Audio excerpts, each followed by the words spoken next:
Hello, hello, hello, powerful souls. Welcome. Welcome to Wake Up Wednesday Live. Before I get too much into this, please let me know in the comments if you can hear me. I know sometimes we have microphone issues. We've got a big thunderstorm going on outside right now, but it looks like the internet's holding up and I'm live. So, welcome. My name is Laurie Majka, and I am the host of the Laurie Majka podcast on YouTube, where we primarily interview people who've had near death experiences, but also people who have had past life regressions, remember pre birth, their planning, and anything that is spiritually transformative. If it is something that will help to wake up the collective, then I want to talk to you. So thank you so much for being here. Please give me, yes, you can hear me. Thank you, thank you, thank you. Okay, so I normally start this session with synchronicities that I've had in the last week. This was a really super busy week for me personally.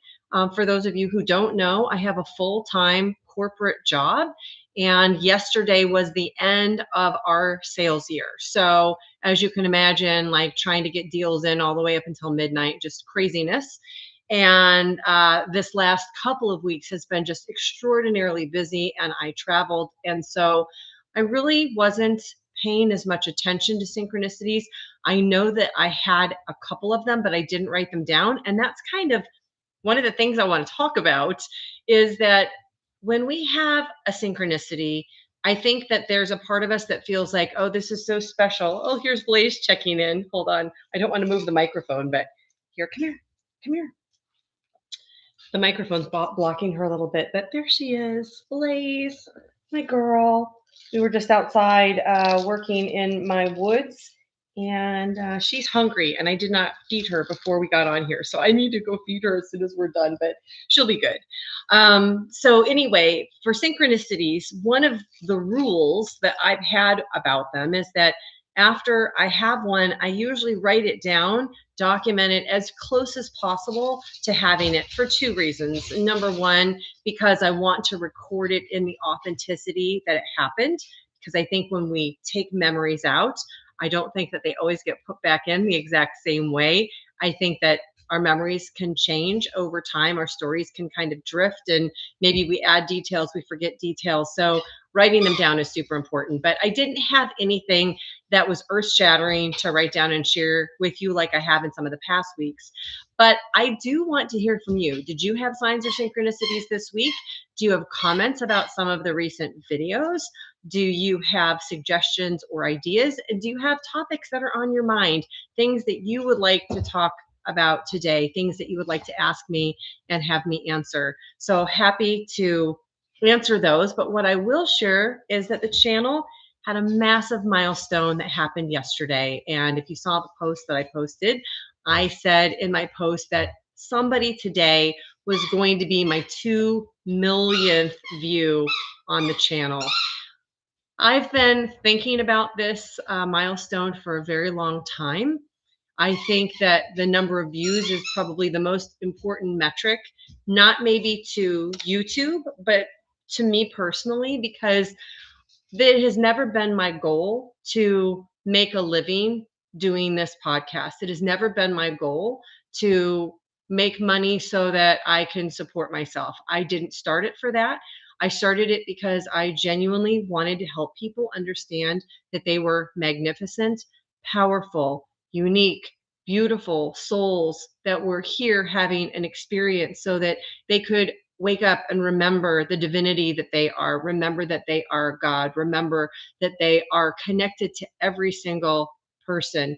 And that's why I've really focused on this channel on the life review, because I think that once people understand that we are so interconnected, that everything we do ripples and has an effect on everything else, we show up differently. And that's really the true reason that I am doing this podcast. So if it gets to 10 million people in the future, if it gets to a billion people, that would be amazing, because that means that more and more people are watching these conversations and these experiences, and they are not looking at them through the lens of maybe scrutiny. They accept them as real experiences that millions of people around the globe have had over lots of periods of time.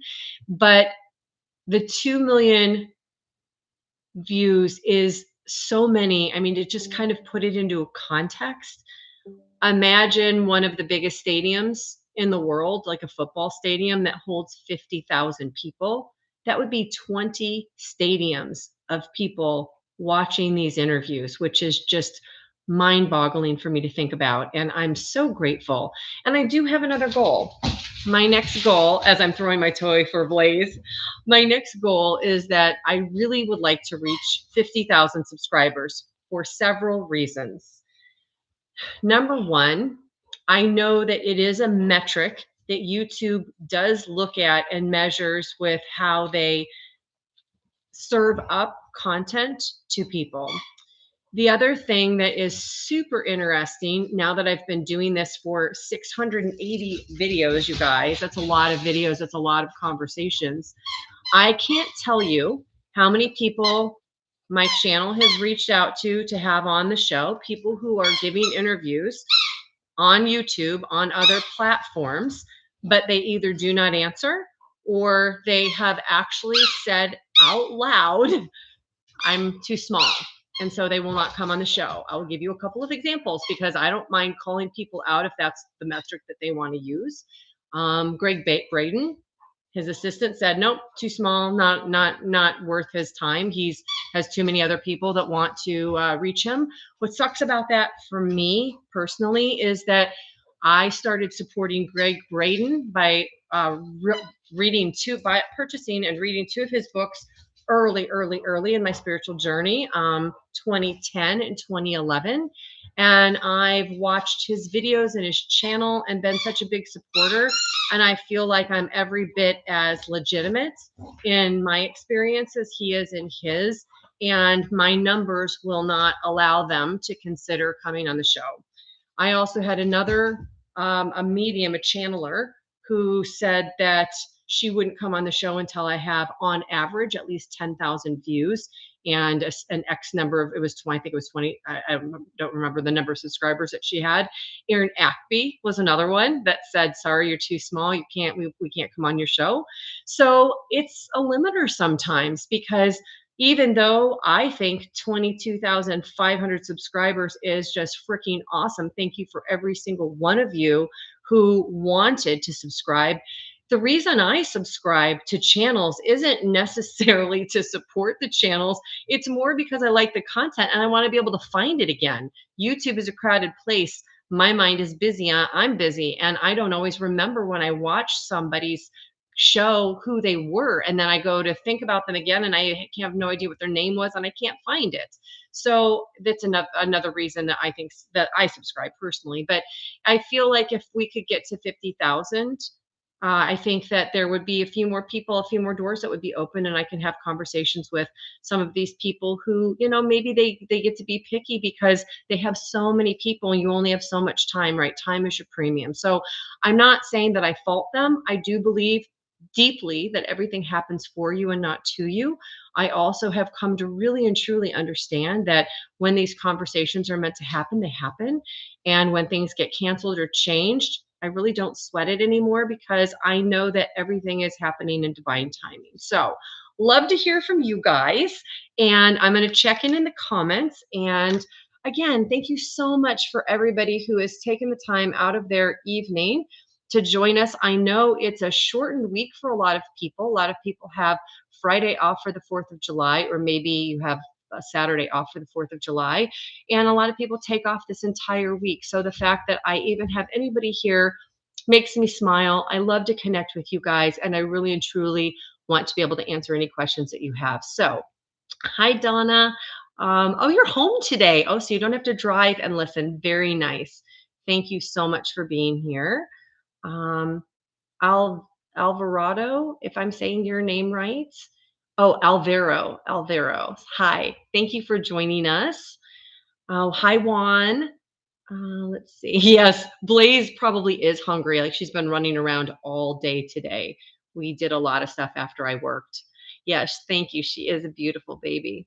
No, I did not have a near-death experience. Let me be very clear Mary. My experiences, although I would say personally, having read, listened to thousands of NDEs, having interviewed hundreds and hundreds of NDEs, that mine are NDE like as far as I'm concerned. But I know a lot of people won't consider them that way. But mine have all been through a very powerful psychedelic called 5-MeO DMT, where I have had over 8 years, many of these journeys. And I've been on the other side enough times to understand a lot about how things work and what we are. And the deepest experience I have had is me becoming source.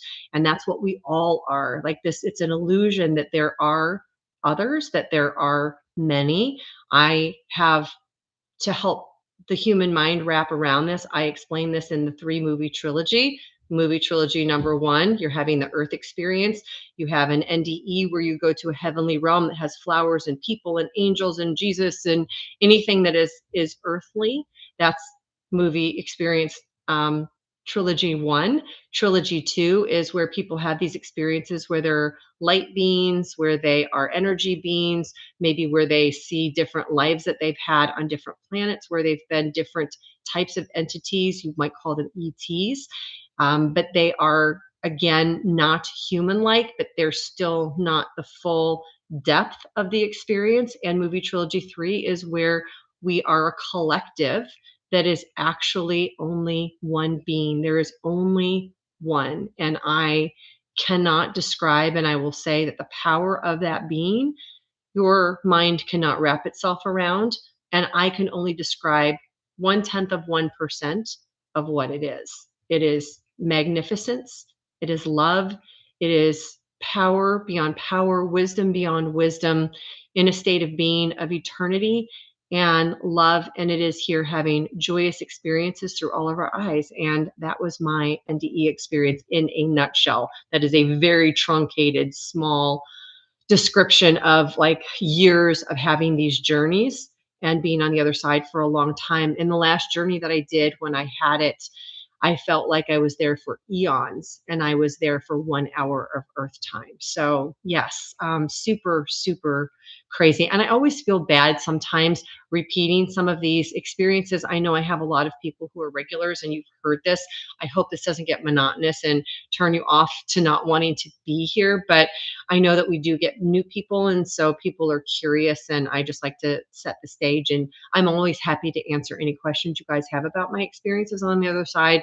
My experience in the winter solstice of 2020 is the entire reason that I have this channel. Had I not had that experience, I don't think I'd have my channel right now. So thank you for asking. And I'm so glad that you're here. Donna said, I get signs and synchronicities daily, usually in the form of numbers, the clock, license plates, also animals, dragonflies, hummingbirds, coins, and feathers. Most recently, because I haven't been out very much except for walking around my cabin, my land that I have in my cabin. I have 8 acres that goes back to a lake. And so I've been actually doing some work on my lakefront property area. And mine have all been with numbers. Like today, I was having a conversation with a really, really close friend. And when I said something, I just my attention was turned towards the microwave, and it was 2:22 when I had said something kind of profound that was an answer. So I think that numbers a lot of times for people are synchronicities or confirmations. And yes, when I am driving, I do tend to get lots of license plates. And of course, I love all of the animal messengers that we get. I can't even count how many hummingbirds and dragonflies I saw today. A lot more than I could definitely count. So let's see here. Oh, thank you, Cheryl. And thank you for all being a part. I know every single one of you contributed to those 2 million views, which is just crazy. So Donna said, my new client shares a birthday with my son, 710. My last client's daughter shares a birthday with me, 7/6. No chance meetings, of course. We connect with those we are meant to, 100%. What great examples. Thank you for sharing that. That's a lot. 600. I don't, hold on. I'm sorry. Sometimes these jump. That's a lot. 680. Awesome. Yeah, 680 videos. You guys, I do all of the editing myself. And when you see those intros with the B-roll, that 45 seconds of the interview takes me the longest to do. I do now pay somebody who adds sound to it because it was just daunting to try and add sound. I'm just not an expert, an audiophile expert. And so I do pay somebody to do that to make them a little bit more emotional. But there is so much that goes into the editing. I think I probably spend 2 to 3 hours per long form video editing, and then whatever time it takes to do all of the shorts. So when I publish a video on Tuesday, it generates 2 shorts that I have to go in and personally curate and pull together and edit. And then for the Friday videos that I generate, 3 shorts for that. Usually I reuse and repurpose the intro, so that one's pretty quick to do, but the rest of them can take a little bit of time. And the other thing is, like, I'm always trying to improve the videos. I'm actually using a new process. I'm not going to share the details of what I'm doing, but it's very detailed. It's probably adding 30 minutes to an hour to my editing time, but I see already in the first 3 that I've or 2 that I've released that it's making a difference. They're performing above average. So I'm always trying to do things that make these videos more consumable, more relatable, just more engaging. And that takes a lot of time. So I am fortunate and unfortunate, I guess. I'm fortunate in the fact that my kids are grown and I don't have any dependents other than Blaze that I have to tend to. So, but the other unfortunate part is because I am single and not married or in a relationship, I do have to do everything, like all the bill paying, all the cooking, and then I have my full-time corporate job. So I do take time for myself every day to hike. And I've started to try and stretch, even though that's like 10 minutes. I feel like some days I just don't even have the 10 minutes. So it's a lot to do this channel, but I have to say, it is the most fulfilling thing I have ever done in my life. Every week when I have conversations with people and I do these interviews, I feel like I am the luckiest person on the planet. Like, I guess I thought I was trying to help others to wake them up, but there's a gift that I receive because I get to personally be the one having these conversations, having these interactions that are so deeply spiritual. I think sometimes in normal life, we're lucky if we get to have one of those conversations maybe a month, and I get to have multiples of them a week. So I just feel very, very blessed. I never feel like it's really a chore to do it. I just have to really carefully manage my time. And lately, with as my job has gotten super busy and I had to travel 2 weeks ago, it's really difficult sometimes to find enough time to sleep. So that's kind of the thing that goes if I'm really in a crunch and I'm just trying to produce because I've committed to 2 full-length videos a week, and that's that. So that's my schedule and that's my commitment, and I haven't missed. So I feel really, really lucky to be doing this. And I just feel so grateful for every single person who has taken the time to watch a video, to share it, to talk about it, and for gosh sakes, to want to be here with me tonight. So thank you so much. Okay, moving back into the comments. Let's see. People should be willing to share here despite that. That's disappointing. I know. Again, like, everybody's making their own decisions and I can't judge it because I'm not walking in their shoes. So I know. Thank you so much. I'm so glad. Oh, Kara was on Jeff Mara today. Okay, so did you guys see what happened to Jeff Mara last week? Like, oh my gosh, how crazy is this? YouTube is trying to weed out AI and they're trying to kind of reel in different channels or people that have multiple channels. And Jeff was shut down for a short amount of time. I haven't reached out to him or to Mara yet to kind of get a little bit more detail. I do have a creator group, and I was with that creator group today. Some of the bigger YouTube channels who do content, we get together. I think we've got 1, 2, 3, 4, 5, 6, 7. I think we have 8 different shows that we represent, and we get together and we collaborate. How wonderful is that? That we're all in this spiritual space, and instead of seeing each other as competition, we get together and we share ideas and we help each other out. Like, it's just amazing. But poor Jeff was demonetized, And then his video channel was reinstated, but I think he had to get rid of 600 videos. But listen, he's had billions and billions and billions of views. I think his count was 64 billion views across all the channels. Times that times a penny and do that math. And he was actually in YouTube getting paid when the heyday was YouTube, where they really actually paid people a lot of money. I have friends who make a fraction, like barely can pay their editing and for all of their expenses to keep their channel running because they don't do everything themselves. They can't do everything themselves and they just break even on their channel. So it's kind of crazy to think that you could be that vulnerable. And it makes me want to put my eggs in other baskets, like maybe have a Spotify. So I'm curious, do you guys consume videos on other channels? Me personally, I primarily watch YouTube, I watch Netflix, and I watch Amazon Prime. That's it. I don't have anything else. I don't have anything else, but I do have certain channels that I certainly watch, and sometimes I don't have enough content, and sometimes I have more content that I can get to. I usually consume my videos while I'm walking around doing other things. I'm just curious, how do you guys consume YouTube? Do you listen to videos on Spotify, on any Apple kind of platform, on Amazon, anywhere else? And do you mostly watch these videos or do you mostly listen to them? I'm super curious. So, love to hear about that from you guys. I know that there are ways to do surveys. I haven't dabbled in that yet, but I really should put that together. Maybe for my next week, we'll try and have a survey that everybody can take. That'd be kind of fun. Okay, let's see here. What else? So I wonder how Kara's interview was. Was it deep? It's so funny because I know that Jeff a lot of times will have guests on his show after I've had them on mine, but of course I've for years used his channel to find content and guests, but we all kind of just go around and we all have a little bit of a different slant in what we ask and how we ask it and what our interests are. And so the interviews wind up being unique and different, and no two are alike. And I'm so happy for Kara.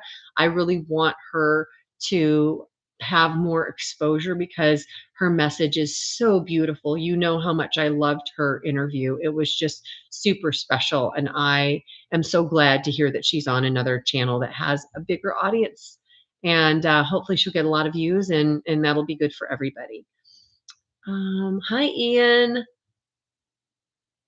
Please invite Vina Hill. She has a lot of information from the afterlife. Okay, thank you. I always appreciate any suggestions that you guys have. I'm not booking right now. I have a couple of interviews scheduled. I think it's 2 a week for the month of July. And then I'm not doing any interviewing for 6 weeks. And I'm trying to get ahead of my editing. I really need a break. And so I'm really hoping that while I'm here at my cabin still, that I will not be editing or interviewing in the month of August and the first 2 weeks of September. But I will be opening my calendar up soon to book some more people. So I always need new ideas. So thank you very much. Donna said, my birthday is next Monday. I'll be 51. Oh my gosh, trips around the sun. Love it. Thank you. Happy to attend the live and interact. Happy birthday early to you. Let's see. Juan said, love Diane's interview. Wanted to know why so many NDEers say that this is the hardest place to be. She didn't talk about it. What's your take? Okay. I love, love, love this question so much. When I created my series of videos called Uncover Your Soul's Purpose, this is one area that I devoted an entire episode on that series to. So imagine that you are not human and that you are this expansive, powerful, magnificent being that is in a state of being of love. And when you are in that place as your higher self soul on the other side, there's nothing you can't do. There's nothing you can't create with thoughts. And you feel love from source, but you are in a state of being of love. So you both experience it and you are it at the same time, which is really, really difficult to wrap your human mind around. And then there's no separation.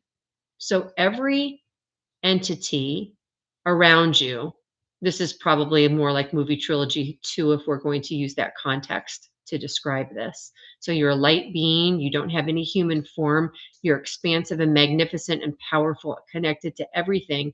And when you have communications with another being, they're telepathic.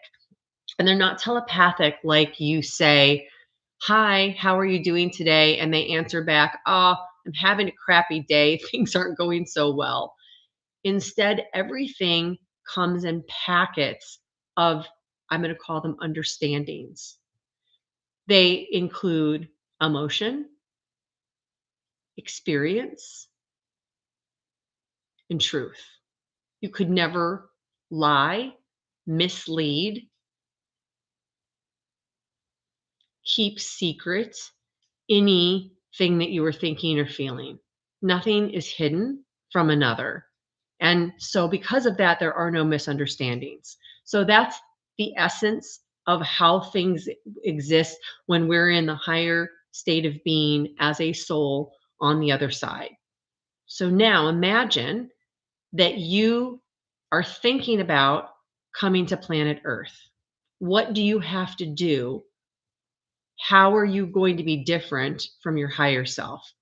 Well, first of all, instead of being connected to everybody and everything, you're going to be veiled and you are going to forget that you are part of everything and everyone. You are going to forget that you are I don't know if fractal's the right word. How do I want to say it? I like using the wave analogy of a soul.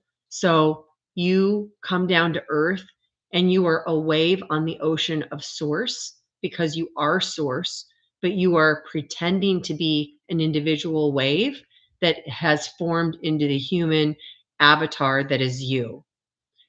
You turn off all of your abilities. So no telepathy for most of the people on the planet, no memory of the connection to everyone and everything, no memory of the expansiveness and the beauty and the power that you are, no access to the knowledge that you've accumulated over millennia, eons, and you're going to pretend to be a separate individual you muddling through in a soggy, condensed meat suit that is nothing like the freeing, beautiful power and essence that you truly are as a soul.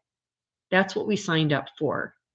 So when people say that it is one of the most difficult places to come, that's because I think not all experiences that we could have in other realms and other dimensions on other planets if we were doing something as an ET or another spirit, maybe even coming here as a tree, because I don't think that we're limited. There is no limit because of your source. Everything is source. So you could incarnate as a tree, you could incarnate as a rock, as an animal, as a bird, have a very short experience here, have an experience where you're only present. But here we've chosen, all of us watching, to be a human incarnated into this body. And so there's almost nothing about this experience that is the truth of what we are on the other side. And part of the purpose is to come here and have an experience that is contrast. So you're signing up for pain that you are not and don't have and don't experience on the other side. You're signing up for grief and heartache. You're signing up for vulnerability and anger and emotions that you don't normally possess on the other side. And you have to forget that you're powerful and everything and connected.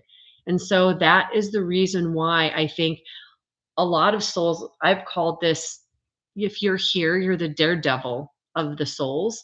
I've heard lots of NDEers have experiences where they go into almost like a stadium and they're on a stage and people have gathered to hear about their experience.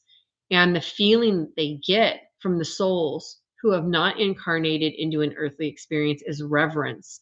I've also heard, I think I read this in Nancy's book because I'm actually reading her book in my spare time, and which is like a few minutes before I go to bed and fall asleep reading it.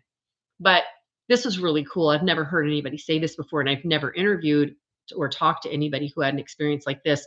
But they were acknowledging that when they were on the other side, they saw like a rim, and they saw light beings sitting on this rim, and they were aware that the light being would disappear for what would be a few minutes of time, because time doesn't really exist there, and they would disappear, and they were somehow going into this person's life, not living it from their perspective, but becoming it in a way that they couldn't describe, to just have a quick experience, like dipping their toe in to the experience. Like maybe it would be the equivalent of you had a bite and you tasted some kind of food. You didn't eat the whole meal, but you had one bite and you were like, "Oh, okay, I kind of get it a little bit."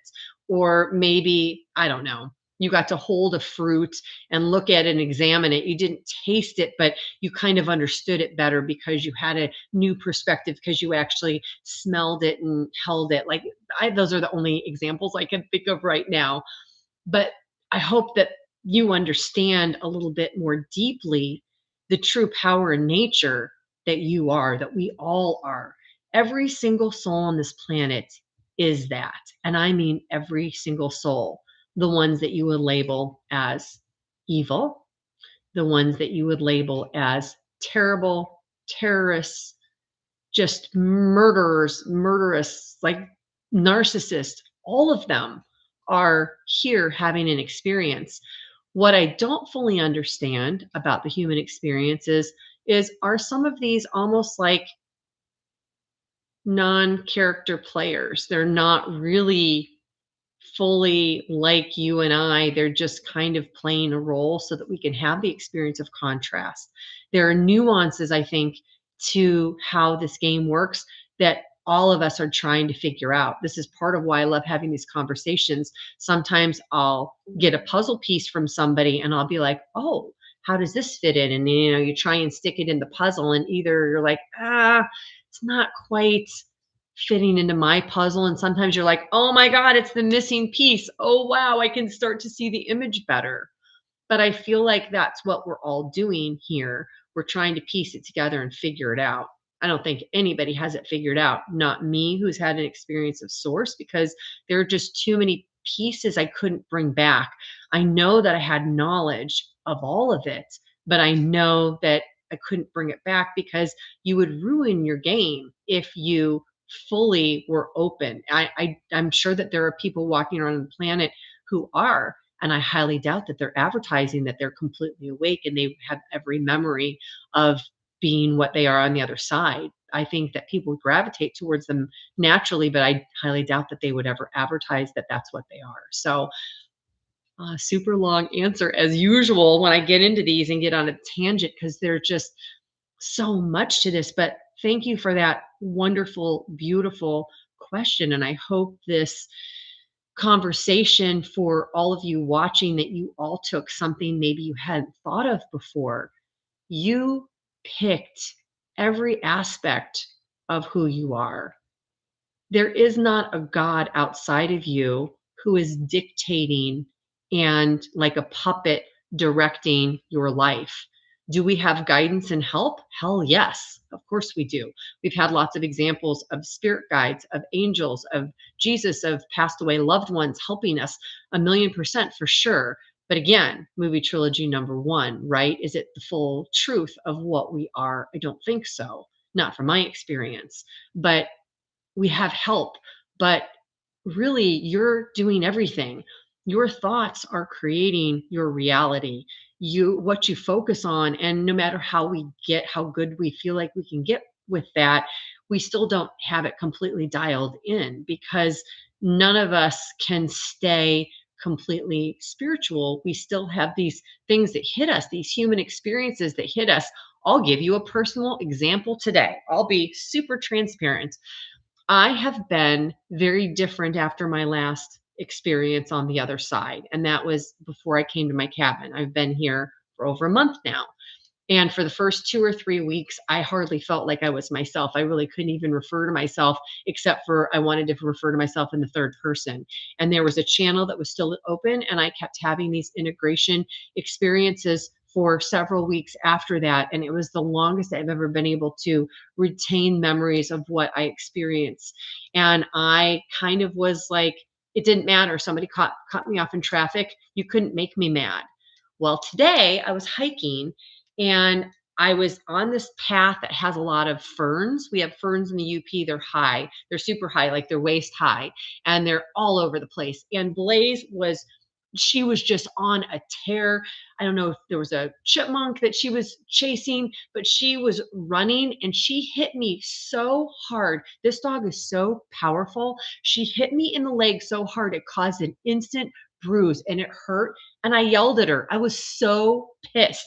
And after that happened, I was so pissed at myself. Like, how did I get so mad at her? She didn't do it on purpose. Like, she wasn't trying to hurt me. She didn't do anything with intention. And I got so mad because I got hurt.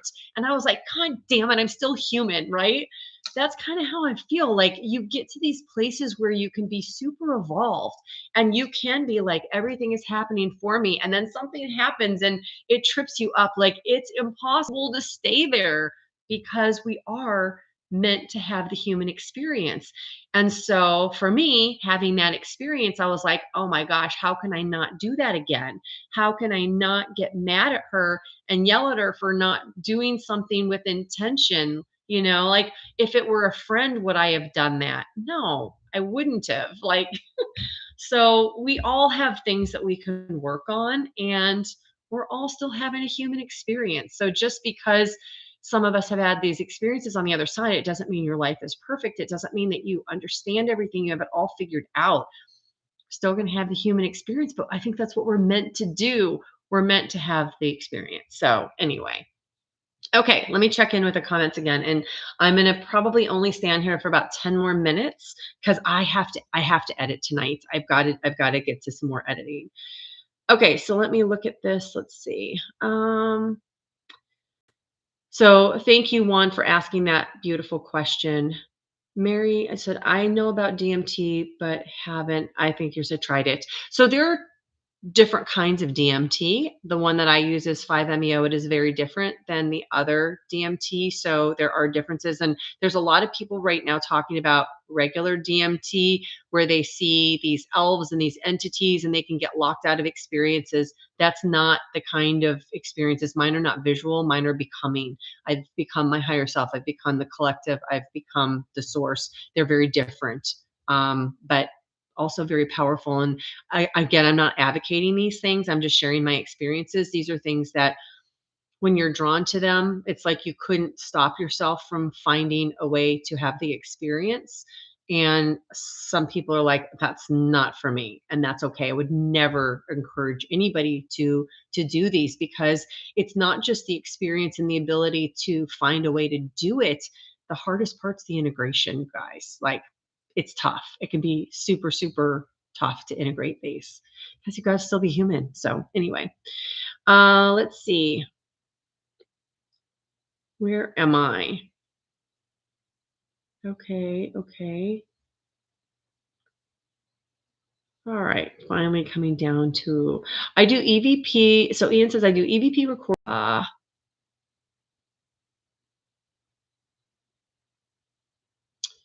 And that is proof that there is life after death. Yes, I know a lot of people have had that's kind of their first toe dipping into the afterlife for sure. Okay, Donna said, I really enjoyed watching Alba Weineman's channel. I watch her past life regression healing sessions. Oh, how interesting.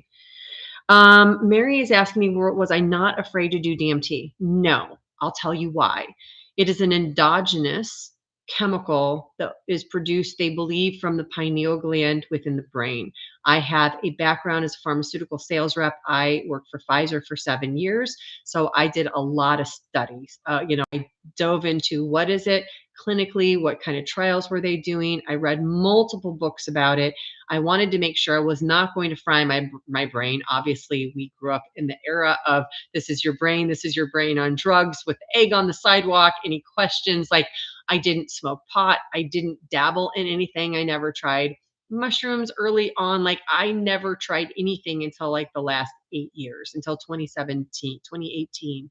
Beginning of 2018 was when I had my first experiences. So I was not afraid, but I have great respect and trepidation. And even though I've done this 20 plus times now, every time I sit down to do it, my heart palpitates and I get nervous because it's like, oh my God, I'm going in.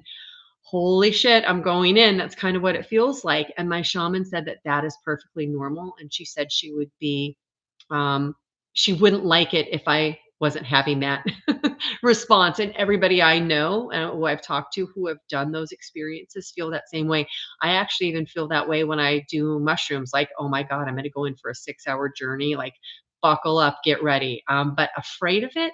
No. Reverence for it? Yes. But again, I don't do these by myself. I do this with a shaman, somebody who's done this hundreds of times with other people. And they're very sacred set and setting, and I feel very safe. So, but there are people who cannot do it. So I have somebody in my life who really, really, really wanted to do it, and because of a heart ablation and a pacemaker, had blood pressure potential problems that it could cause and can't do it. So you have to be very careful. Just because it's endogenous, that means it's not addictive because it's naturally occurring in your brain. But somebody could make an argument that dopamine is also naturally occurring, but it's causing people to be addicted to cigarettes. So these aren't things that you're addicted to. These are things that you're like, okay, I'm feeling drawn to do it again, and you go in to do it again. So, okay. I'm going to continue on and look at your comments. Donna said, I wish I just had a bit of your energy. You're a busy girl. Energizer Bunny. Seriously, I've been like that my whole life. I have more things that I want to do than I have time to do them in. And by the way, I'm also going to be starting a second YouTube channel. I've got it set up. I don't have any videos to go on it yet, but it's going to be kind of a springboard for this channel, but shorter content, like just the NDE interview. That's what I'm working towards. I don't know when I'll get a chance to start releasing them, but I can't wait. Like, there's so many things I want to do for you guys. I just need more time. I really need to get rid of the corporate job is what I need to do. I'm so close. Okay. I don't really like the intros on anyone's podcast. I don't want to hear what I'm about to hear. Oh, that's interesting. So, Mary, are you saying that the 45 seconds that kind of give you the what's to come, you don't like that? So, the only person I know who does not do any type of an intro is Jeff Mara. He just very quickly intros his guests. When I was on a show 4 years ago, he did a longer interview. He does shorter interviews now. So that's your preference. I'm just curious. Not that I'm going to change anything because mine's really working right now. I've kind of dialed it in, but I get it. Same automatically forward to the 3 to 5 minute mark on all videos. So funny. What I've noticed is if the intro is not engaging, most people will not stay for 60 seconds. So if the intro is engaging, I get more people staying for the first 60 seconds. A view doesn't count until you've been on the video for 60 seconds, but drop offs actually hurt you. So it's funny how they count you and then how it hurts you when somebody drops off before. Okay. Love Diane's interview. Wanted to know why so many NDEs. Okay, yeah. So this is back to this. Okay.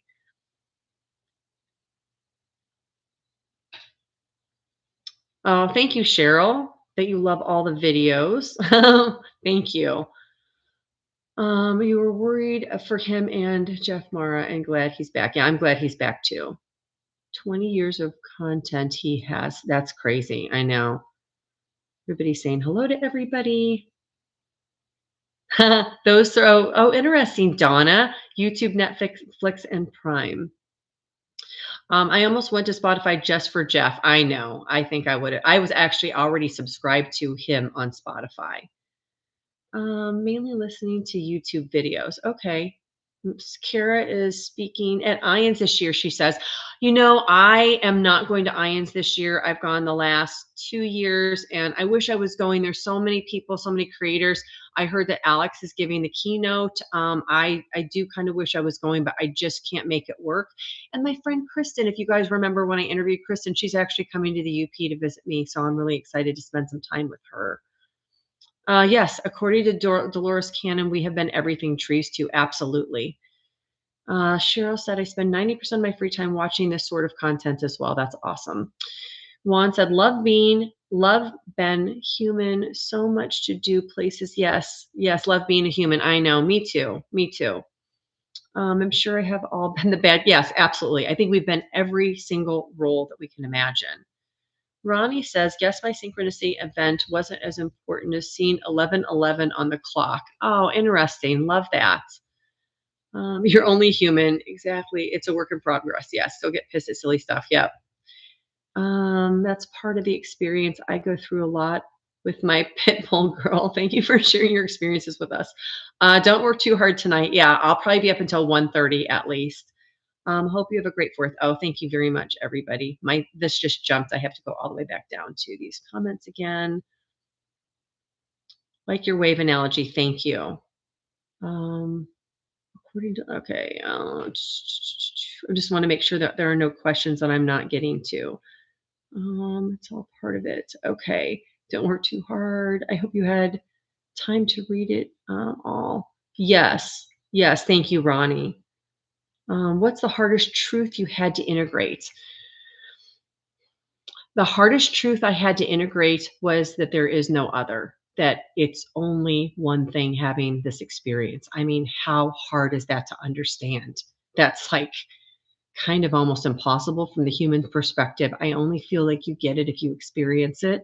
I don't know logically if you can truly understand what it means. I read a book years and years and years ago, probably 15 years ago, that said that you were everything, like everything was for you. It's like that was all happening for you. You were the only one. And it's kind of true, but not true. There are 8 billion of us, and we all have these individual perspectives that we're bringing back, but there is only one thing at the core, having the experience. And to me, that's the hardest thing to integrate. And it's the hardest thing to talk about. It's the hardest thing for people to wrap their mind around. They're used to religion that says, God, we were made in the image of God, so God must look like us, must be human, must have these human attributes that we have, when nothing could be further from the truth. It's not even male. It's not really any type. It's androgynous, but had a slightly more feminine feel to it because there's like a motherliness to it. I don't know. It's so hard to explain. Like, how do you explain these experiences that are just so big and beyond, and why did I get to have that experience and bring it back? I don't know. I don't know. I'm so puzzled. Again, these things open up more questions than they answer sometimes. Let's see. Once, okay, I'm going down, down, down, down. So many comments on here. Oh, I love you guys so much. Thank you for being so interactive here tonight. This is just wonderful. Could you do a live with your sister sometime? Okay, yes, I would love to do a live with my sister. The hard part is I don't know how to add another person into the live right now. I'd have to be with her, and I will be seeing her, but I will not be seeing her on a Wednesday. So I don't know. I don't know how we can work that out, but she is going to definitely be coming to. She's going to be in Arizona, I think in January. My parents are going on a cruise, and she's coming in to watch their dogs. So I would watch their dogs, but Blaze is just too big for their dogs. They're scared of him. So maybe my sister and I can do a live in January, but thank you for asking. Shout out to my beautiful sister who is at the lake enjoying herself and having a break from getting guests right now so that she could recharge her batteries and come back and do that pretty soon. So I love her so much, and I'm so grateful this channel is successful, in a big part because of her ability to find the most beautiful people for me to have these conversations with. So thank you so much. Every time I ever had a psychedelic journey, I always had a nervousness in advance. Yes. You're about to do this full time. It's a knowing. Yes, I am. My goal is to be doing this full time. It was really by the beginning of the summer. It's not going to work out. It's probably by December. So that's what I'm trying to do. I also watched Next on the Soul. Alex is great. I agree. I watched the news preview. I love Jeff. I hope you're doing well. Oh, hi, Scott. Hi, Scott from New Mexico, right? Yeah, New Mexico. Okay, you guys, I'm going to call this a night. I'm going to say to everybody, thank you so much for joining. I hope you have a beautiful, for those of you in the United States, 4th of July celebration. Happy Canada Day to all of our Canadians up north. Blaze is sitting here with her head on my arm because she wants to be fed. I'm going to move my microphone for 1 second. Come here, girl. Let her say goodbye. I'll give her some food. Oh, she does not smell good. She went in the swampy area today, so I think she's gonna have a bath. But thank you so much, everybody. Thank you, thank you, and again, thank you so much for your part and what you are doing to help wake up the collective. It is so needed right now, and I will look forward to seeing you next Wednesday on Wake Up Wednesday Live. Have a great night, everybody. Bye bye.